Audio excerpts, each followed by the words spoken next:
एक बार की बात है, धर्म और लक्ष्मी में बात ही बात में बहस होने लगी। धर्म कहने लगा, मैं बड़ा हूँ, मेरे बिना सब कुछ बेकार है। लक्ष्मी माता बोली, मैं बड़ी हूँ, मेरे बिना न खाना न सुख शांति कुछ भी संभव नहीं है। दोनों अपने अपने को बड़ा बता रहे थे। बहुत देर बाद जब कोई निर्णय नहीं निकला तो दोनों देवों के देव परम पिता परमेश्वर भोलेनाथ के पास गए। बोले, हे प्रभु, आप हमारा फैसला कर दीजिए। भगवान शिव ने कहा, बात क्या है? धर्म बोले, मैं बड़ा हूँ। लक्ष्मी माता बोली, मैं बड़ी हूँ। हे नाथों के नाथ, अब आप फैसला करिए, कौन बड़ा है? भोलेनाथ विचार करने लगे, यदि देवी लक्ष्मी को बड़ा बताता हूँ तो धर्म चला जाएगा, और धर्म को बड़ा बताता हूँ तो लक्ष्मी देवी रूठ जाएंगी। अगर आप इस कथा को सुन रहे हैं तो बीच में इसे अधूरा छोड़ने की गलती मत करिएगा। आप इस कथा का श्रवण ध्यान पूर्वक करिए। उन्होंने बहुत ही समझदारी से निर्णय लिया, क्योंकि वह किसी को दुखी नहीं करना चाहते थे। वे बोले, मैं निर्णय नहीं ले पा रहा हूँ, आप लोग पृथ्वी लोक पर जाइए। वहाँ पर एक परोपकारी, न्यायप्रिय, धर्मपरायण, उदार राजा विक्रमादित्य रहते हैं। वे आप लोगों का सही फैसला करेंगे। धर्म और लक्ष्मी माता दोनों पृथ्वी लोक पर राजा विक्रमादित्य के पास गए और दोनों लोग कहने लगे, हे राजन, आप हम दोनों का फैसला करिए कि हम दोनों में कौन बड़ा है। दोनों ने अपनी अपनी बात कही। लक्ष्मी माता बोली, मुझसे सब कुछ है, धन, वैभव, सुख, समृद्धि। धर्म बोला, मुझसे सब कुछ होता है, मैं धर्म हूँ। महाराज विक्रमादित्य ने सोचा, निर्णय कठिन है। यदि माता लक्ष्मी को बड़ा कह देता हूँ तो धर्म चला जाएगा, और यदि धर्म चला गया तो जीवन का कोई मूल्य ही नहीं है, जीवन तो वहीं समाप्त हो जाएगा। राजा विक्रमादित्य ये बात जानते थे कि धर्म को बड़ा कहा तो लक्ष्मी माता रूठ जाएंगी। उन्होंने बहुत सोच विचार किया। उसके बाद उन्होंने एक फैसला लिया। कहा, धर्म बड़ा है, धर्म के बिना जीवन नरक के समान है। और कहा कि अगर धन कम है तो जीवन जल सकता है, लेकिन धर्म के बिना जीवन में कुछ भी नहीं है। ऐसा कहते ही लक्ष्मी माता उनसे नाराज हो गईं और उनके पास से धीरे धीरे सभी ऐश्वर्य वैभव समाप्त हो गया। वे पूरी तरह से निर्धन हो जाते हैं। उनका महल, राजपाट सब चला जाता है, सिर्फ उनका तलवार और घोड़ा बचता है। राजा विक्रमादित्य राजपाट छोड़कर घोड़े पर सवार होकर अपने राज्य से निकल जाते हैं। रास्ते में चलते चलते कुछ दूर पर उनकी बहन का घर रहता है। राजा को भी भूख प्यास लगी रहती है। थके हारे राजा विक्रमादित्य सोचते हैं कि अपनी बहन के घर चलकर मैं थोड़ा आराम कर लेता हूँ। वे अपनी बहन के घर को चल दिए।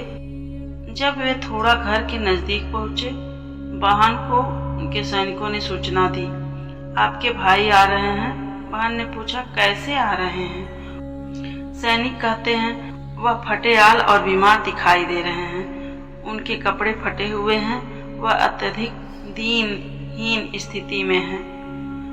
राजा विक्रमादित्य की बहन सैनिकों से कहती हैं, उन्हें अस्तबल में ठहराया जाए, मैं अभी आती हूँ। राजा विक्रमादित्य को अस्तबल में ठहरा दिया गया।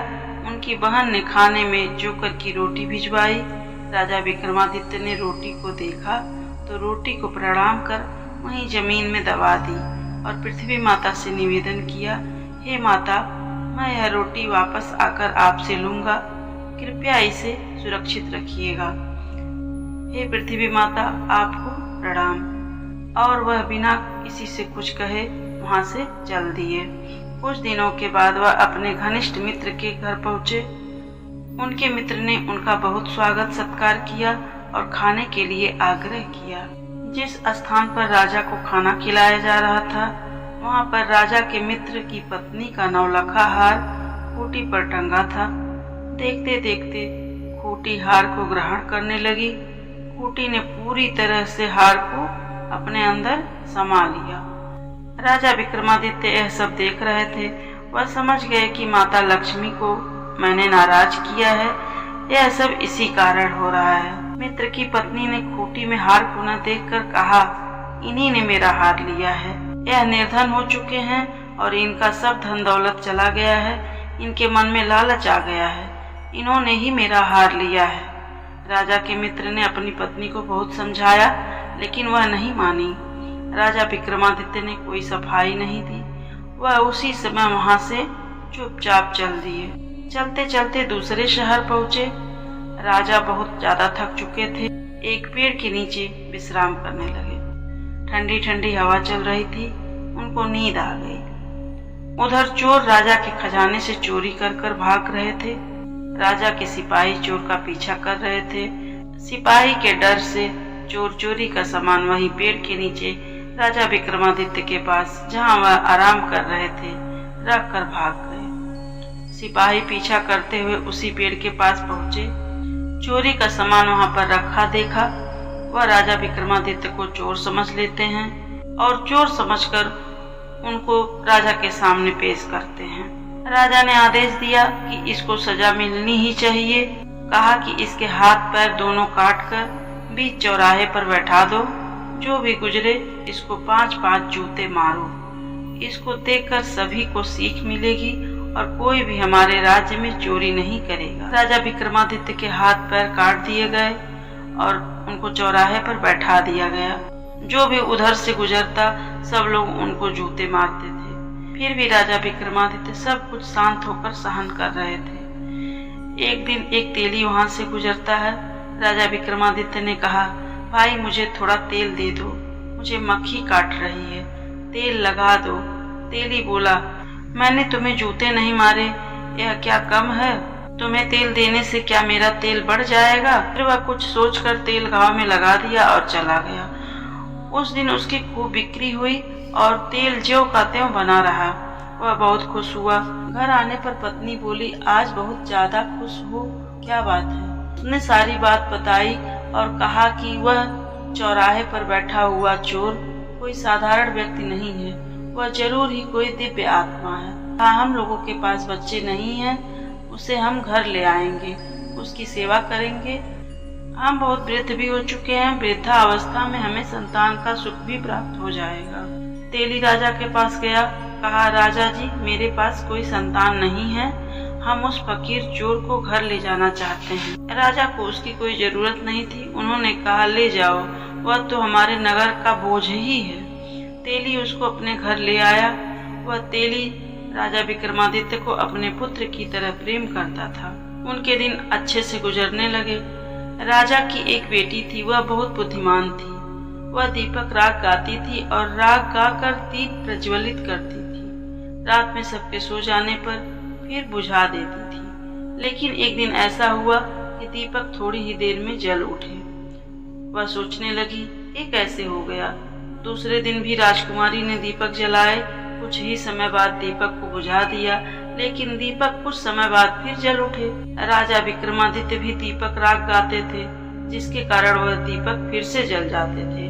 वह सोचने लगी, यहाँ कहीं राजा विक्रमादित्य हैं, क्योंकि उनके सिवा दीपक राग कोई नहीं जानता, इसलिए दीपक बुझने के बाद भी जल जाते हैं। कुछ दिन बाद महाराज राजकुमारी का स्वयंवर का ऐलान करते हैं और दूर दराज के बड़े बड़े राजा महाराजा को आमंत्रित करते हैं। महाराज ने तेली के घर सूचना भेजी। कहा, मुझे 100 घड़े तेल चाहिए।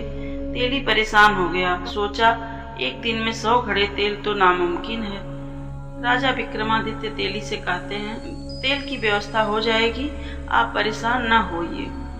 तेली कहता है, बेटा तुम कैसे कर लोगे? तब राजा कहते हैं, आप लोग आराम से सोएं, सब हो जाएगा।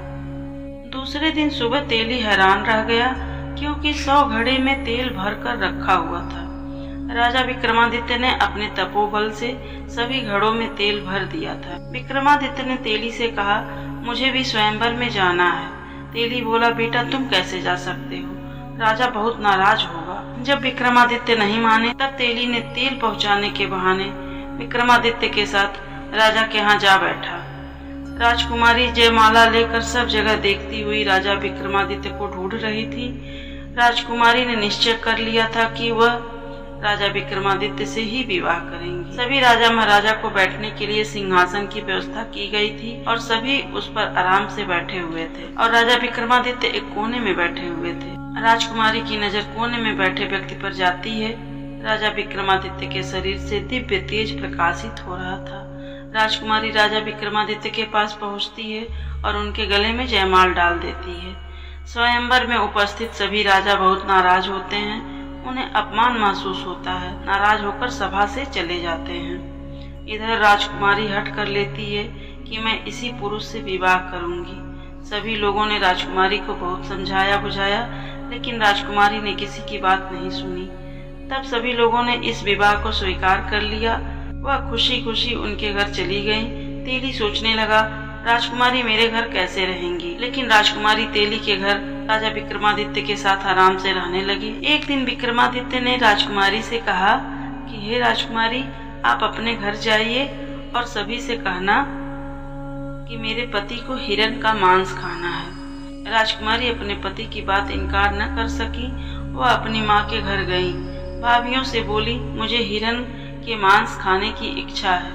भाभियाँ बोली, किसी अच्छे आदमी से शादी की होती तो ये सब नहीं होता।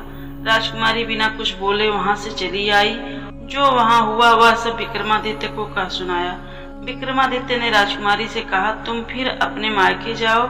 इस बार मेरा घोड़ा और तलवार वहाँ से लेकर आओ। अपने साथ मेरा ये रुमाल ले जाओ। घोड़ा और तलवार परेशान करे तो मेरा रुमाल दिखा देना, तब वह परेशान नहीं करेंगे, आपके साथ आ जाएंगे। राजकुमारी फिर अपने मायके गई। राजकुमारी की भाभियाँ बोली, फिर आ गई।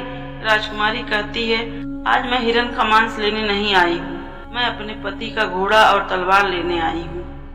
उनकी भाभियाँ बोली, ले जाओ तलवार और घोड़ा। भाभियों ने सोचा, इतना खराब घोड़ा है, हमें क्या फायदा। जब राजकुमारी घोड़ा और तलवार लेने पहुंची, घोड़ा मारने के लिए दौड़ा और तलवार काटने के लिए आगे बढ़ी। तब राजकुमारी को याद आया, इन्होंने आते समय रुमाल दिया था घोड़े और तलवार को दिखाने के लिए। राजकुमारी ने तुरंत रुमाल दिखा दिया। दोनों शांत हो गए। वह उन्हें लेकर वापस लौट आई। दूसरे दिन सुबह विक्रमादित्य ने कहा, मुझे शिकार पर जाना है। वे घोड़े के पास पहुंचे, उस पर बैठने की कोशिश करने लगे। किसी तरह वह घोड़े पर बैठने में सफल हो जाते हैं। घोड़े पर बैठते ही वह पाले की तरह पूरी तरह स्वस्थ हो जाते हैं। उनके हाथ पैर सब सही हो जाते हैं। यह सब देखकर राजकुमारी की आंखों से आंसू आ गए। राजकुमारी अचंभित हो जाती है और वह पूछती हैं कि हे स्वामी, यह कैसा चमत्कार है। तब राजा विक्रमादित्य कहते हैं कि मैं अभी शिकार पर जा रहा हूँ, वापस उधर से आकर मैं सब बात कहता हूँ। राजा विक्रमादित्य घोड़ा दौड़ाते हुए वहाँ से निकल गए। उन्होंने हिरन, शेर व अनेक जानवरों का शिकार किया और उनकी पूंछ और कान काट लिए और उन्हें वहीं छोड़ दिया। थोड़ी देर बाद राजकुमारी के भाई अपने सैनिकों सहित आए। वहाँ शेर, हिरन, अन्य जानवरों के शिकार के शव को देखकर खुश हुए और जानवरों को लेकर के घर आ गए। इधर राजा विक्रमादित्य भी शिकार पर से वापस आए तो उन्होंने अपनी पत्नी से कहा, हे राजकुमारी, मैं एक साधारण व्यक्ति नहीं हूँ, मैं राजा विक्रमादित्य हूँ। उन्होंने सारी बात बताई कि कैसे कैसे उनके साथ इस तरह हुआ। माँ लक्ष्मी मुझसे रूठ गई हैं और मेरी परीक्षा ले रही है। घोड़ा और तलवार मेरा धर्म है, इसलिए जैसे ही मैं उस पर बैठा हूँ, मैं पहले की तरह स्वस्थ हो गया। राजकुमारी बहुत प्रसन्न होती है और जैसे ही तेली को इस बात का पता लगता है, वह राजा विक्रमादित्य के पैरों पर गिरकर रोने लगता है। राजा विक्रमादित्य तेली को उठाते हैं और कहते हैं, आपने तो मेरे साथ बहुत उपकार किया है, उतना तो मेरे सगे संबंधी भी मेरे साथ नहीं किए हैं। आप दोनों मेरे जन्म के तो नहीं, लेकिन धर्म के माता पिता हैं। आपने मेरे साथ कुछ गलत नहीं किया है। राजा विक्रमादित्य राजकुमारी से कहते हैं कि राजकुमारी, अब आप अपने मायके जाइए, मैं आपको कुछ सामान दे रहा हूँ, जैसे जैसे मैं कहूँगा उसी प्रकार आप करिएगा। राजकुमारी महल में जाती हैं और अपनी भाभियों से कहती हैं, भाभी, भैया जो शिकार करके हिरण और अन्य जानवर ले आए हैं, कृपया करके आप उन्हें हमें दिखाइए। भाभियाँ कहती हैं कि तुम्हारा पति तो शिकार कर नहीं सकता, तुम इन्हीं को देखकर लालच कर लो देखो। तब राजकुमारी कहती है, ठीक है, इनका कान और पूंछ कहाँ है, इसको दिखाइए। तो भाभी लोग कहती हैं कि हमें क्या पता कि कान और पूंछ कहाँ है। तब राजकुमारी राजा विक्रमादित्य का दिया हुआ वस्तु उन्हें दिखाती है। वह जानवरों का कान और पूंछ रहता है। भाभियाँ पूछती हैं, यह तुम्हें कहाँ से मिला। राजकुमारी कहती है, यह शिकार तुम्हारे पति ने नहीं किया है, यह शिकार मेरे पति ने किया है। वह कोई आम व्यक्ति नहीं है, वह राजा विक्रमादित्य है। अब राजकुमारी की भाभियों के कान खड़े हो जाते, वह सुनकर उनसे क्षमा याचना करने लगती हैं। राजकुमारी के पिता महाराज को यह बात पता चलती है तो वह भागे भागे राजकुमारी के पास आते हैं और राजा विक्रमादित्य से क्षमा मांगने लगते हैं। कहते हैं, आप इतने न्यायप्रिय और धर्मात्मा राजा हैं, मैंने आपके साथ दुर्व्यवहार किया है। हे राजन, आप मुझे क्षमा करें। विक्रमादित्य कहते हैं, महाराज आपकी कोई गलती नहीं है, यह तो आपने माता लक्ष्मी के प्रभाव से किया है। उन लोगों को बहुत ही ग्लानि हुई। राजा विक्रमादित्य बोले, शर्मिंदा न हो, आप लोगों का कोई कसूर नहीं है, आप लोगों को परेशान होने की जरूरत नहीं है। फिर सब लोगों से विदा ली। महाराज ने उन्हें धन दौलत और सैनिकों के साथ विदा किया। वहां से चलने के बाद वह अपने उसी मित्र के यहाँ पहुंचे। मित्र ने उनका स्वागत किया। वह उनको भोजन कराने के लिए उसी कमरे में बिठाया जहाँ पर खूंटी हार निकल गई थी। जैसे जैसे उन्होंने खाना शुरू किया वैसे वैसे खूंटी हार बाहर निकालती जाती है। खाना खत्म होते होते खूंटी से हार बाहर आ गया। मित्र की पत्नी बहुत शर्मिंदा होती है और बार बार माफी मांगने लगती है। राजा विक्रमादित्य कहते हैं, माफी मत मांगे। वह उनसे विदा लेकर अपनी बहन के घर निकलते हैं। सैनिकों ने राजा की बहन को सूचना दी कि आपके भाई आ रहे हैं। तो बहन ने पूछा, कैसे आ रहे हैं? सैनिकों ने कहा, सुंदर वस्त्रों में आ रहे हैं और सैनिकों के साथ आ रहे हैं। राजा की बहन ने कहा कि उन्हें महल में ठहराओ, मैं अभी आती हूँ। राजा विक्रमादित्य अपनी बहन के महल में पहुँचते हैं और अपनी बहन से कहते हैं कि बहन, मैं वहीं रुकूंगा जहाँ पिछली बार मैं रुका था। बहन रोने लगती है, कहती है, भाई मुझे क्षमा कर दो। राजा कहते हैं, बहन तुम्हारी कोई गलती नहीं है, परंतु बहन तुम्हें सीखने की आवश्यकता है कि अगर कोई तुम्हारा सगा संबंधी, मित्र, रिश्तेदार किसी भी विपरीत परिस्थिति में हो तो उसके साथ अच्छा व्यवहार करो। ज्यों ही राजा विक्रमादित्य ने रोटी को धरती से निकाला, लक्ष्मी माँ वहाँ प्रकट हो गई। माता लक्ष्मी बोली, हे राजा, तुम अपनी परीक्षा में सफल रहे, धर्म की जीत हुई। राजन, आप सत्य ही कह रहे थे कि धर्म के बिना लक्ष्मी का कोई मूल्य नहीं है। जहाँ धर्म है वहीं पर लक्ष्मी है। सदैव खुश रहो। राजा अपने नगर के लिए चलते हैं। उनका महल, राजपाट सब कुछ उन्हें वापस मिल जाता है और वह खुशी पूर्वक अपना जीवन व्यतीत करने लगते हैं। साथियों, आशा करते हैं कि आपको यह कहानी अच्छी लगी होगी। कृपया चैनल को सब्सक्राइब करें, लाइक करें और कमेंट में हर हर महादेव लिखना न भूलें। धन्यवाद।